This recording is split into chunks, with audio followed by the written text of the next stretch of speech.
नहीं लेंगे। दहेज मांगना या लड़की वालों की मर्जी से दिए गए तोहफे का रिवाज अब हमारी जड़ों में हद तक बस गया है ना। देखा है कि आपने ज़्यादातर लोगों को यह महसूस नहीं होता महसूस कि हम कुछ गलत कर रहे हैं या किसी परिवार को दुविधा की स्थिति में डाल रहे हैं। दहेज को ऐसी सामाजिक मंजूरी मिली हुई है कि लड़के वाले बड़ी शान से खुलेआम बोलते हैं कि उन्हें दहेज में कितना मिल रहा है, 10 लाख की पार्टी है वगैरह वगैरह कुछ भी। और अफसोस की बात क्या है पता है आपको कि अफसोस की बात है कि शादी में आए मेहमानों के सामने लड़की वाले जब दहेज का प्रदर्शन करते हैं तो देखने वाले मेहमानों को भी बुरा नहीं लगता। दहेज प्रथा की इतनी जड़ें गहरी हो चुकी हैं कि इन्हें जड़ से उखाड़ने के लिए बहुत हिम्मत की जरूरत करनी पड़ेगी। इस जहर को समाज से निकाल सकने की हिम्मत करना आज के नौजवानों में और उनके माँ बाप के हाथों में है। दहेज मांगना गलत है, तोहफे मांगना गलत है, चाहे वह बिना मांगे ही क्यों न मिले हो। दहेज ने औरतों के दर्जे को पैसों से लेन देन की वस्तु का रूप दे दिया है। पता है ना आपको कि दहेज में ना औरत दे दी और वहाँ पे शादी है, शादी में लड़के की शादी होगी, उसके बदले वो क्या एक लेन देन की वस्तु का करते जिक्र। तो ये बहुत गलत है। दहेज क्या है? दहेज औरत और उसके परिवार को कमज़ोर बना देता है क्योंकि ऐसे माहौल में सच्चा प्यार, सुख और शांति कभी भी नहीं आ सकती जहाँ दहेज लिया जाता है। क्योंकि दहेज लेने के बाद लड़की के मन में हमेशा ये बात खटकती है कि मेरे माता पिता ने इतना दिया या कम दिया, तो लड़के वाले हमेशा उसको ताना देते रहते हैं लड़की को किसी न किसी भी बात पे, मतलब चाहे लड़की अच्छी हो या नहीं हो, लेकिन उसको ताना तो मिलता ही रहता है कि तो इतना मिला है, इतना कम है, या किसी और रूप में बोल दिया जाता है बस इतना ही लाइए। तो ये बहुत गलत है।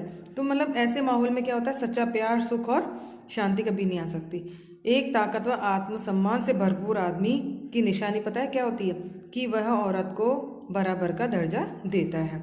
जो नौजवान दहेज की शर्त पे शादी करता है वो अपनी शिक्षा, अपने देश और नारी जाति का हमेशा निरादर करता है। उसका कभी भी सम्मान नहीं होता। मन में हमेशा उसके लिए नफरत ही खटकती रहती है कि देखो इसने इतना दहेज लिया। चाहे अपन सामने सबके सामने प्रकट कर लें, हाँ हमने शो कर लें कि हम खुश हैं, पर मन में वो हमेशा हमारे लिए उनके लिए खटकती रहती है बात कि देखो इन्होंने हमसे दहेज लिया और दहेज के बिना वो हमें स्वीकार नहीं कर रहे थे। तो इसलिए हमेशा ध्यान लो, चाहे लड़के हो या लड़की, है ना, तो जो उनकी मंजूरी से भी दहेज नहीं लिया जाना चाहिए क्योंकि क्या है कि दहेज एक अभिशाप है, इसे दूर करो। और आप सब मेरे साथ, आप सब भी यह हमेशा ठान लो। आपको पता है सच चाहिए कि लड़की के माँ बाप हमेशा दहेज के लिए बहुत दबते रहते हैं। लेकिन अगर दहेज नहीं मांगा गया तो हम उसे अपनी मर्जी से दे रहे हैं, तो समझ लिए कि हम हमारी लड़की के साथ अन्याय कर रहे हैं। शादी के वक्त तोहफे और पैसे देने की क्या ज़रूरत है? क्या हमारी बेटी खुद एक तोहफा नहीं है उनके लिए? हम कहते हैं कि हम लड़के लड़की को नए जीवन में अच्छी शुरुआत देना चाहते हैं। अरे अच्छी शुरुआत देना चाहते हो तो ये क्या है, ये तोहफे देखिए आप उन्हीं लड़के वालों को खुद बिगाड़ रहे हो।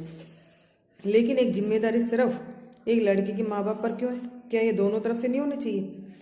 जहाँ तक हो सके हमें यह नहीं सोचना चाहिए कि लोग क्या कहेंगे।